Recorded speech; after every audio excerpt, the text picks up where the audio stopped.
Welcome to Wilson's World. I'm back from Portland, Game Expo 2017. It was excellent. I got to meet a lot of the YouTubers I wanted to see. I saw a lot of stuff. They had so much stuff that I actually was kind of overwhelmed a little bit. So I did buy a few things though. So let's see what I bought. This year they were celebrating the Atari. So they have the artwork for this is like the official image for the Portland Retro Gaming Expo 2017. So since it's the Atari's anniversary, they kind of styled it like an old Atari cartridge artwork, so that's pretty cool. So this was, like I said, the official shirt. This is the same image that's on the program. Like I said, it's the official image of a program celebrating the Atari. But if we move on, we also had t-shirts from previous Portland Retro Gaming Expos, which, you know, obviously I didn't attend because this was my first one. So this one's kind of styled like a Nintendo Power. Little lumberjack, pretty cool. This one's just a classic shirt with their logo. You can see there, and that's the one I kind of used as a thumbnail for the other video. And in Portland, they have actually a lot of programmers there, a lot of indie programmers that are doing a lot of games. So they call themselves the Pig Squad, Portland Indie Gamers. So they were selling some stuff, so they sold a shirt. Portland Indie Gamer Squad, the Pig Squad. So their mascot's actually like a square-looking pig, I guess like a pixel. Pretty cool shirt. And if you watch Metal Jesus Rocks, he always has like some unique designs that combine metal and video gaming. They're made by a guy, I can't remember his name right now, but it's called Rock Heart Clothing. So he was there, and like I said, I actually captured some video of him in his booth. But you'll recognize this one. This is the one that Metal Jesus wears a lot on his channel. You know, the horns holding the Super Nintendo controller. I bought two of them. This one and those, you know, red and yellow. And then he also had a different variation. I bought the second one because he was selling t-shirts for 22. And I was looking at it. He's like, I'll give you two for 40. So I'm like, that works. Just slightly different colors. The same design. So it's pretty cool. It's called rockheartclothing.com. So that's it for the shirts. And when I went into the Portland Retro Gaming Expo, I guess this was their swag bag or whatever, for you to hold your stuff. I guess it was sponsored by Nintendo Age and Hyperkin. Yeah, so cool little, you know, memorabilia, I guess, from the convention. Now let's get into the games, because that's why I was there. And I did buy a few of them, not a whole lot, but just a few, and they vary, you know, from very common stuff to some stuff I really wanted. So if we start off, some pinball game. I actually don't have any pinball games, and this one is brand new pretty much for like $1, cheap. So I was just like, yeah, okay, sure, I'll spend $1 for a pinball game, especially since it's something I don't have. The PlayStation 1, of course. Doom. This one is not rare or anything like that, but for some reason I could not find this version locally, the Resurrection of Evil edition. On this one they fixed a few things with the original one. The original one was kind of dark, hard to play, and the difficulty was adjusted for this one, and they lightened up some of the graphics. So this one's a Resurrection of Evil edition. So really good shape actually. Like I said, these games I just hadn't found them.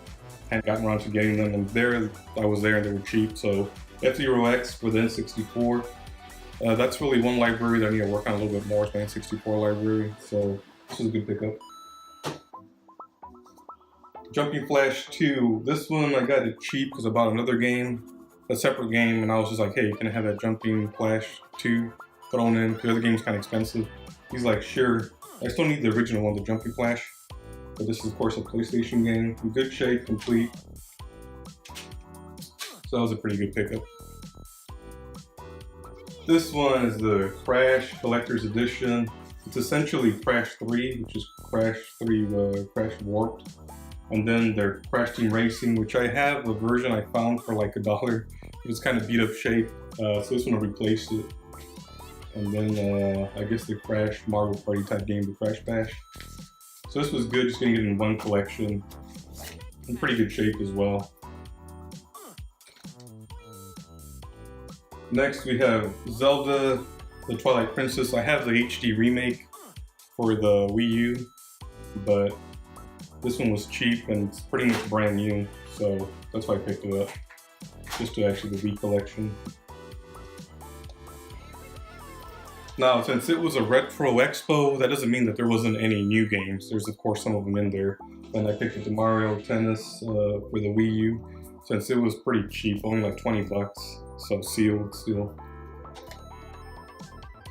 Then I bought this shooter, Philosoma for the PlayStation, but this is actually for the Japanese PlayStation, so I'll have to figure out a way to play it. But I know it's not a rare game or anything. There's an English version available, but like this is the only Japanese styled PlayStation game I have, and they had slightly different cases, so it's kind of cool just for that aspect. Next, I already have the regular game, the Super Mario All-Stars for the Wii, but this is the 25th anniversary edition, and it's actually sealed, so it's not even open. It's in really good shape. It's very minor stuff, but like I said, it's sealed, so I thought it'd be a good collectible. It was a little nice on my shelf up here somewhere. Let's just put it up here just for now. I'd seen this game before online, but never in person. This is actually a Japanese GameCube bonk game. So I played a little bit. It's pretty fun. It's 3D, but it's still a 2D game, but the graphics are 3D. It's in Japanese. I have no idea what they're saying, but this is pretty cool. It was complete with the book, etc., and a little slipcover. Now I have a Japanese GameCube, so I can play it on there, and I also have that freeloader, so I can actually play it on my American GameCube if I want to. Cool. They had some vendors there that had original stuff, homebrews, and I'd seen this game on a lot of the YouTube channels. Haunted Halloween 86. They had Haunted Halloween 85. As you can tell, it's obviously a NES game. But they were 50 bucks. This is typical for homebrews. So I figured I'd try one, and if I like it, I'll buy the other one, 85, because you can order online. I haven't played it yet, but I've seen enough videos where I know I'll like it. It's essentially a beat 'em up Haunted Halloween, and this looks pretty cool. The orange part, very high quality. Nothing cheap about it. The label looks really good, and it has the texturized plastic, not that cheap glossy plastic. Haunted Halloween. This is one of my splurges. I do like Castlevania games, and this one's getting harder to find, so I did pay for this one, but I think it's very well worth it. The Castlevania Chronicles. I have the other one, Symphony of Night for PlayStation. The ones with the black bottoms, etc., not the reproduction. So I did pay for this one, Castlevania Chronicles. It's kind of like sort of a remake of the original one, but with better graphics. Probably can't see that, but I'll do some gameplay of this one and upload it at some point. But this is definitely one of the things that I really came out happy about from the expo, was this Castlevania Chronicles. Like I said, I really can't wait to play this one. This is worth the whole trip. The immortal John Hancock had a homebrew for his charity, and this one's called Cowlick Games Second Adventure. He actually signed it for me, and I have a video, not of him signing it, but of him actually talking about the game a little bit.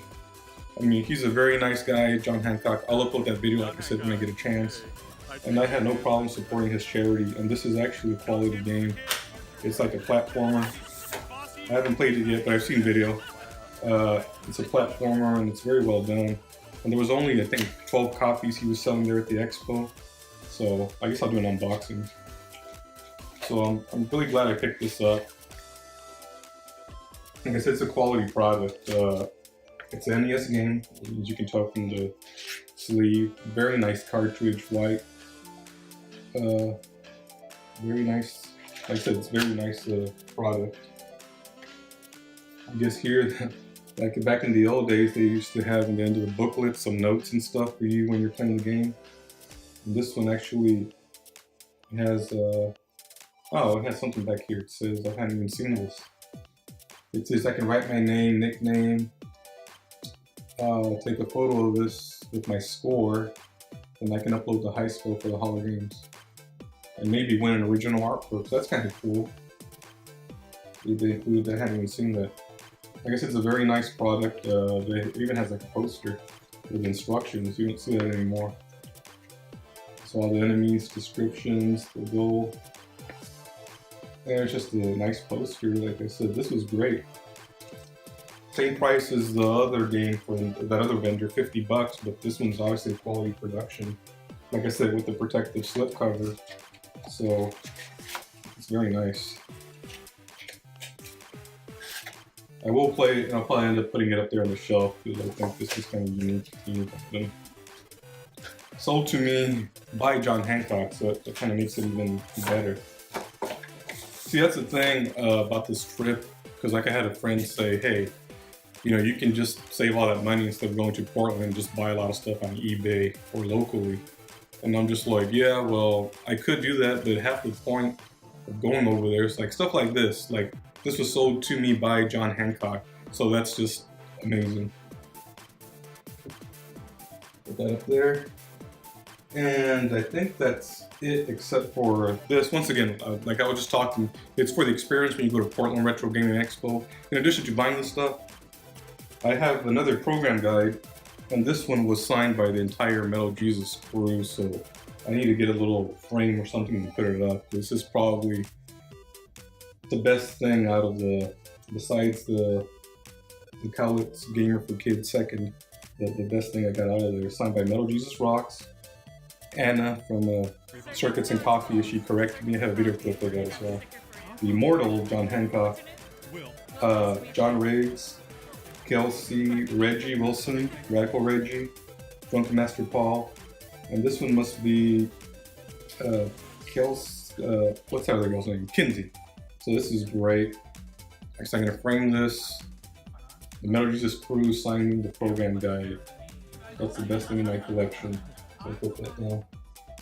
But definitely, I'm planning on returning next year, and I'll have more of a plan as far as what games I want to get and the real budget. Because this year, I could have spent more, but I kind of stopped myself because you have to be, practical. You can't overspend. But I have other videos talking about the expo itself. It was great, but this was just a quick pickups video that I wanted to get out to you. As usual, comment, like, and subscribe. Thanks.